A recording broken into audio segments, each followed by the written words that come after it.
আমরা এলাম আজকে আমাদের পশ্চিম ত্রিপুরা থানার ওসির সঙ্গে কথা বললাম।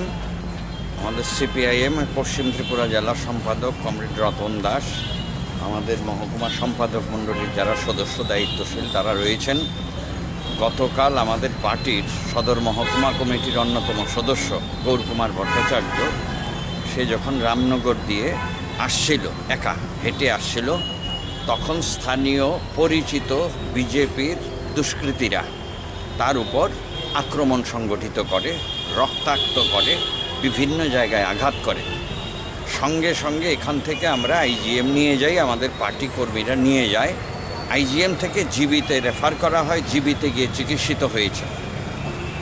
বাই নেম যারা এই ঘটনার সঙ্গে যুক্ত, তাদের মধ্যে অন্যতম যারা, তাদের নাম ধাম ঠিকানা দিয়ে এফআইআর করেছে, যে আক্রান্ত ভিকটিম এফআইআর করেছে।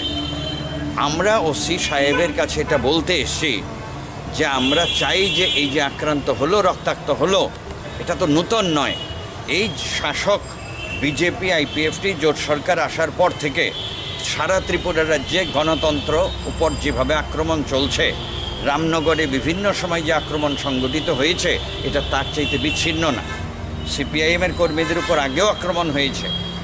এই ঘটনার পরিপ্রেক্ষিতে আমরা ওসিকে বলেছি যে আমরা চাই দোষীকে অবিলম্বে গ্রেপ্তার করুন এবং তার বিরুদ্ধে প্রয়োজনীয় ব্যবস্থা গ্রহণ করুন যাতে শাস্তি পায়। আর যদি তার বিরুদ্ধে ব্যবস্থা পুলিশ গ্রহণ না করতে পারে, তাহলে আমরা একটা রাজনৈতিক দল, বিরোধী রাজনৈতিক দল, গণতান্ত্রিক অধিকার আমাদের রয়েছে, আমরা তাহলে গণতান্ত্রিক পদ্ধতিতে জনগণের কাছে এগুলোকে নিয়ে যাব যে পুলিশও সেখানে কোনো ভূমিকা নিতে পারছে না। এর জন্যই আমরা এসেছি।